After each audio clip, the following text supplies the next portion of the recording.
भादों के महीने में, जिस भादों के महीने में भगवान श्री बलराम जी महाराज का प्रागट्योत्सव हुआ, जिस भादों के महीने में भगवान कृष्ण का जन्मोत्सव हुआ, जिस भादों के महीने में राधा रानी का जन्म महोत्सव हुआ, जिस भादों के महीने में भगवान श्री गणेश जी महाराज का जन्मोत्सव हुआ, जिस भादों के महीने में सप्त ऋषियों की प्रागट्यता का प्रतीक रहा, जिस भादों के महीने में केवल भक्ति का ही एक तत्व निश्चित होता है, उस भादों के महीने में आप इस भूमि में, जिसको हम हरि और हर की भूमि कहते हैं, जिसको हम शिव और शक्ति की भूमि कहते हैं, ऐसी पवित्र भूमि पर शिव पुराण की कथा श्रवण करने के लिए बैठे।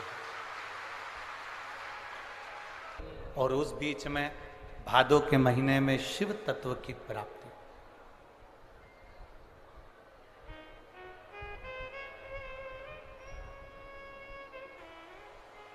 चौबीस घंटे में शिव महापुराण की कथा वर्णन करती है, 24 घंटे में से अगर कोई 5 मिनट भी बेलपत्र, पीपल, बटवृक्ष, आंवले का वृक्ष, शिव महापुराण की कथा कहती है तुलसी का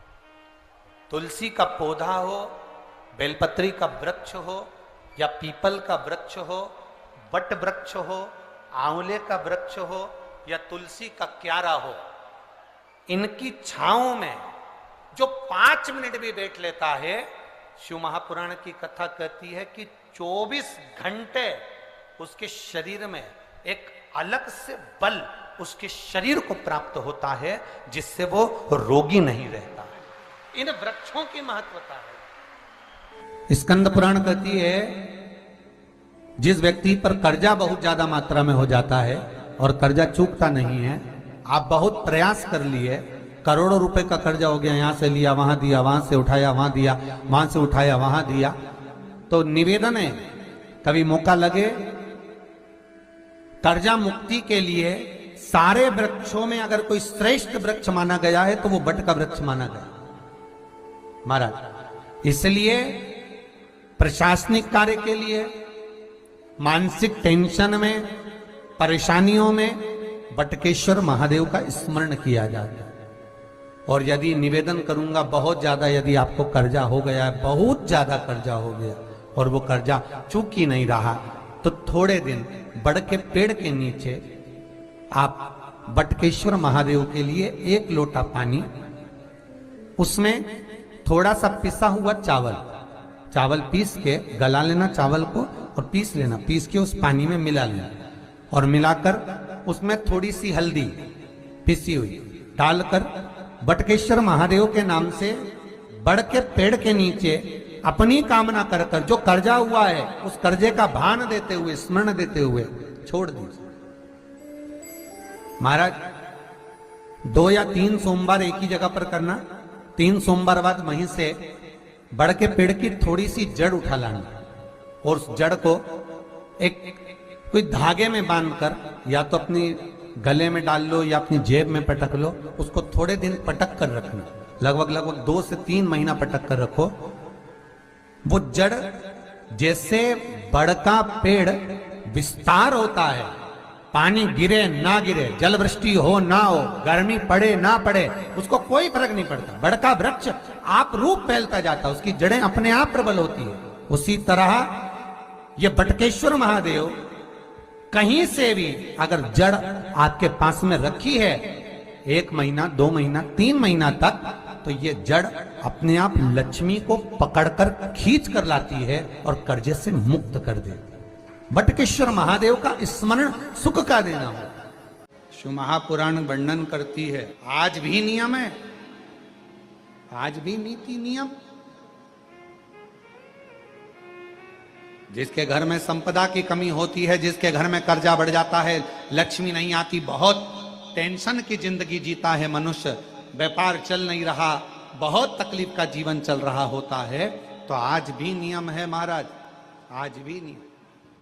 शहद रखकर, मधु रखकर यदि लक्ष्मी जी का स्मरण किया जाए और माता लक्ष्मी जी का स्मरण कर कर एक लाल पुष्प उस कटोरी के सम्मुख में माता लक्ष्मी का नाम लेकर रखा जाए और बाद में वही शहद, वही मधु और वही पुष्प सोमवार का दिन और शुक्रवार के दिन लक्ष्मी का पूजन कर कर, स्मरण कर कर, दूसरे दिन शुक्रवार के दिन पूजन करें, शनिवार के दिन उस मधु का, उस पुष्प का विसर्जन करें, सोमवार के दिन पूजन करें लक्ष्मी जी का स्मरण कर कर, और मंगलवार के दिन अगर विसर्जन करें, 5 या 7 सोमवार या शुक्रवार को यदि आप मधु का भोग लक्ष्मी जी को लगाना प्रारंभ कर दें, शिव का नाम स्मरण कर कर, तो उसके घर में कभी संपदा की कमी नहीं होती। लक्ष्मी उस संपदा को बढ़ाती।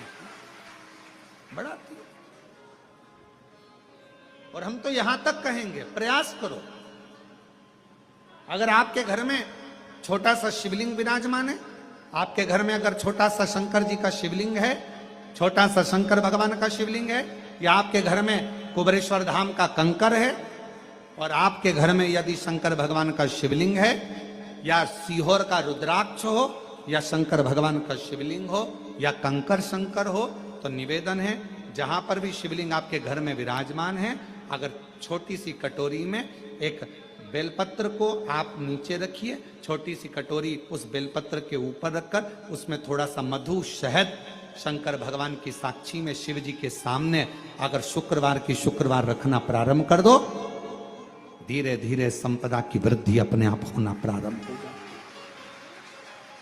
मधु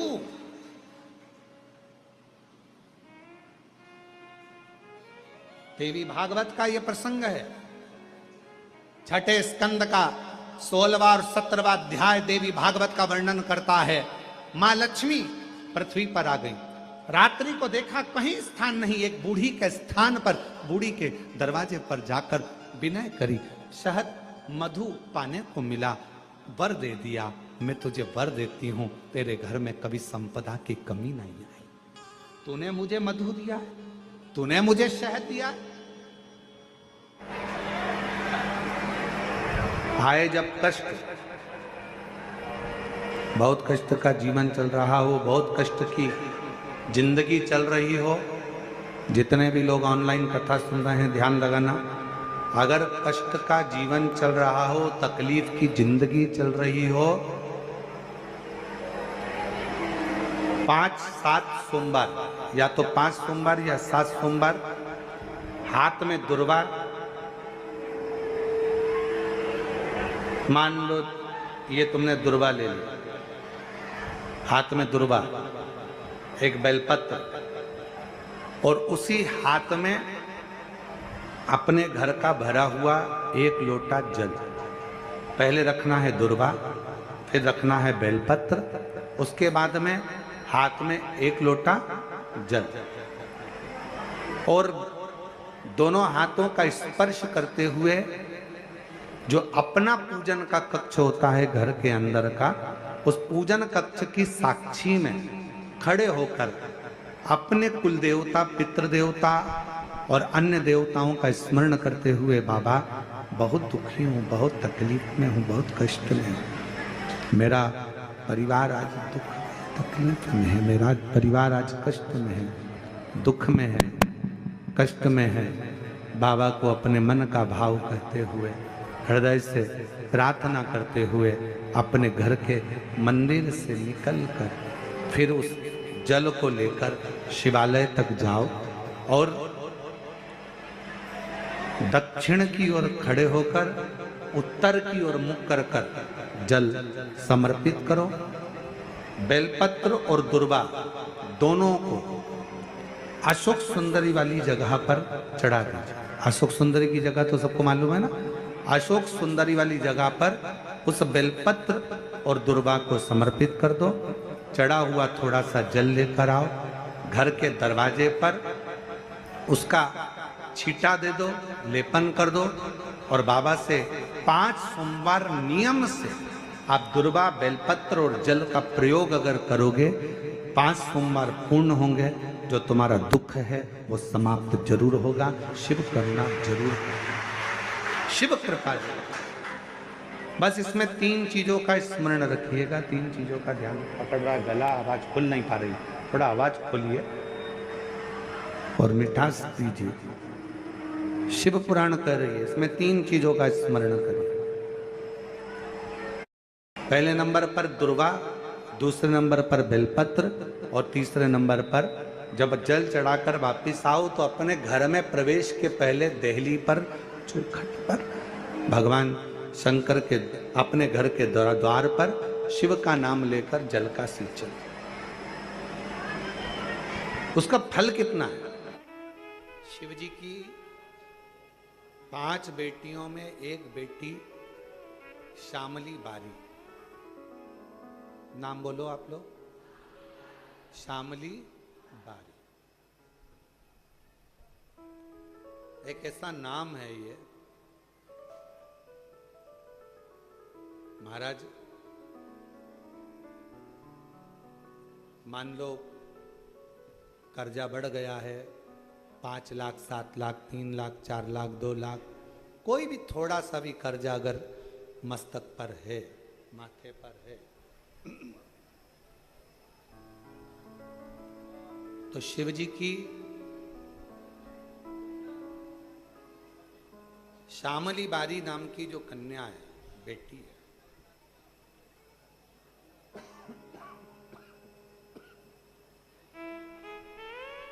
उस बेटी का नाम लेकर लाल चंदन बीच वाली पत्ती पर लगाकर, लाल कलर का चंदन बीज वाली पत्ती पर लगाकर भगवान शंकर के ऊपर जहां भी तुम बैठे हो डंडी का मुख अपनी ओर करते हुए शिवलिंग पर समर्पित करो। उसी बेलपत्र को वापिस उठा लें, एक रात्रि तक अपने घर पर रखें, दूसरे दिन प्रातः में पुनः उस बेलपत्र का विसर्जन करें।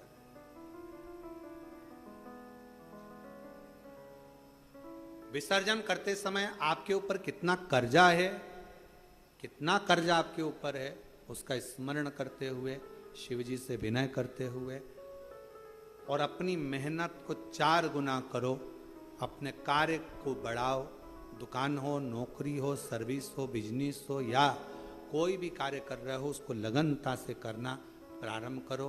धीरे धीरे मेरा भोले बाबा आपका हाथ पकड़ेगा और कर्जे से मुक्त जरूर करेगा।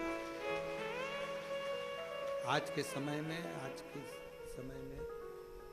हिसाब से, आज के समय में थोड़ा सा भी लोगों का कर्जा हो जाता है तो लोग तुरंत सुसाइड करने का विचार करते हैं। शिव महापुराण की कथा कहती है जन्म वापिस नहीं मिलना है। मनुष्य का जो जन्म मिला है बड़ा मुश्किल से मिला। किसी माता पिता ने आपको पाल पोस कर कितना बड़ा किया है। उस माँ से पूछो जो रात रात भर तुम्हें टीका लगा शरीर में और रात रात भर जागती रही और करवट बदलाती रही तुमको गोदी में लेकर।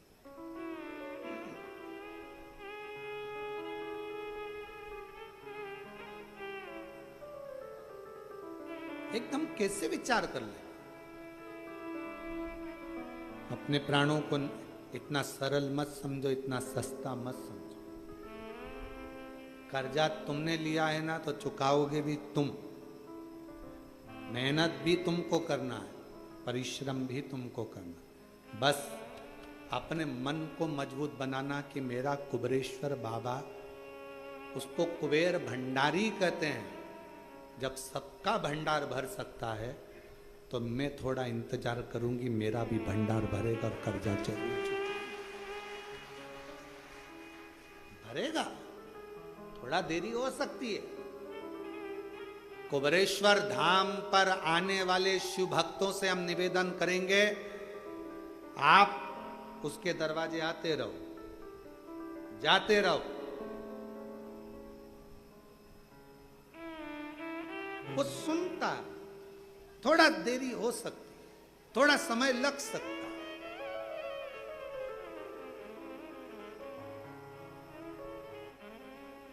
कितना भी कर जाओ, एक बेलपत्र,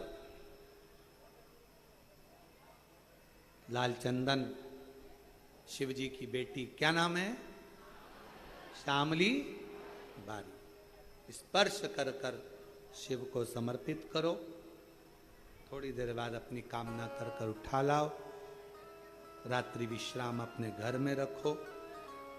बाबा से विनय कर कर दूसरे दिन फिर उसका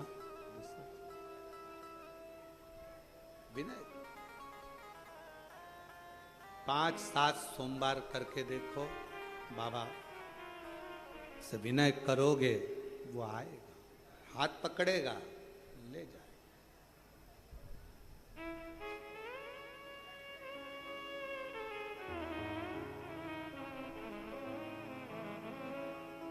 पकड़ेगा, लेकर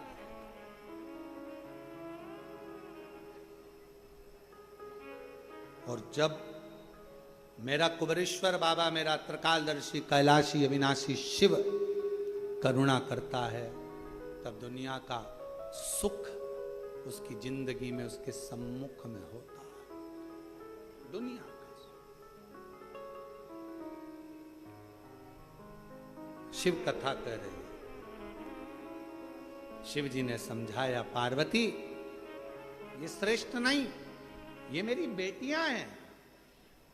और शंकर भगवान श्रेष्ठ नहीं, ये मेरी बेटियां हैं। और शंकर भगवान ने जो गंगा जी के घाट पर अपनी धर्म पत्नी माता पार्वती जी को जो बात अपनी बेटियों के लिए कही, उसका स्मरण रखिए। शिव जी ने कहा, पार्वती मेरी एक एक पुत्री में एक एक ऊर्जा बल है। अब ये साधारण नहीं है। शिव जी की 6 बेटियां, एक एक शब्द का संबोधन है, 6 बेटियां।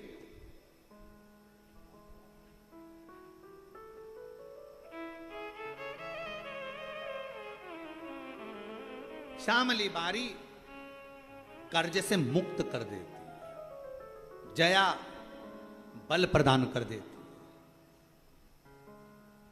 विषहरा शरीर में कैसा भी रोग हो समाप्ति पर ले जाकर छोड़ देती है। रोग की समाप्ति में विषहरा मूल। दोतली, जब सब तरफ से दुनिया के लोग मुख मोड़ लें, कोई साथ ना दे, तब दो तली एक ऐसा नाम है शिव जी की बेटी का, जो तुम्हारे पास सारे जगत, भले दुनिया कितनी भी रूठी, सारे जगत को जोड़ देती है। और शंकर जी की देव पुत्री एक ऐसी पुत्री है जिस पुत्री का नाम स्मरण कर लेने से वैभव, जायदाद, संपदा किसी न किसी रूप में हमें मिलना प्रारंभ हो जाती है। शिव की पुत्रियां हैं। अशोक सुंदरी सौभाग्य दे जाती है, वंश दे जाती है, विवाह आदिक में, संतान की उत्पत्ति में, संतति वृद्धि में अशोक सुंदरी की मूलता हो जाती है।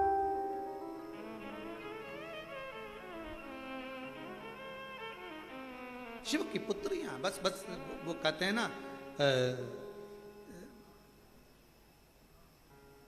दवाई खाने का भी एक तरीका डॉक्टर बताता है। सुबह ये खाना, खाली पेट खाना, रोटी के बाद खाना, दूध से खाना, पानी में लेना। उसी तरह शिव महापुराण की कथा वही है, पूरी कथा वही की वही है, उसमें कोई अंतर नहीं है, बस उसका तरीका। आप और हम पहले नहीं जानते थे कि शंकर जी के ऊपर जो जलाधारी लगी होती है वो शंकर जी की बेटी है, कौन जानता था? आप और हम नहीं जानते थे कि सावन में भी शिवरात्रि का इतना महत्व होता है। आप और हम नहीं जानते थे कि बेलपत्र की महत्वता, शंकर पर चढ़ा हुआ जल सुबह से अगर पी लिया जाता है, जैसे ही जल को पीते हैं वैसे ही शरीर के सारे ग्रह, अगर शनि राहु केतु कुछ भी खराब हो रहा हो तो अनुकूल हो जाता है। कौन जानता था? कौन जाने। केवल गए, सावन के महीने में जल चढ़ाया, शिवरात्रि पे जल चढ़ाया, बाकी के मंदिर में कोई नहीं जाता था। आज के समय में लोग मंदिर में बाबा के पास बैठने का इंतजार करते हैं। आज लोग मंदिर में बैठने का इंतजार करते हैं। मेरा बाबा बस ये उठेगी मैं बैठूंगा, ये जाएगी मैं जल चढ़ाऊंगी। दूसरा श्रृंगार कर कर गया, तुमने जल चढ़ाकर वापिस श्रृंगार धो दिया, फिर आया फिर श्रृंगार। मेरे शंकर भगवान दिन भर में कितनी बार तैयार हो जाते, जरा सोचो कितनी बार श्रृंगारित होते हैं, और वो श्रृंगार कोई दूसरा नहीं करता, शंकर भगवान। कभी कभी ऐसा होता है, बाप जब शादी बच्चों की होती है, पिता को तैयार होने की फुर्सत नहीं मिलती, तब बेटी कहती है पापा थोड़ा तो तैयार हो जाओ। बेटियां अपने बाप का श्रृंगार कर देती है, बेटियां अपने बाप का श्रृंगार। थोड़ा था आप तैयार हो, पापा तुम जाओ कपड़े चेंज करो, बदलो, जाओ जरा, श्रृंगार कर देती। शिव शिव है।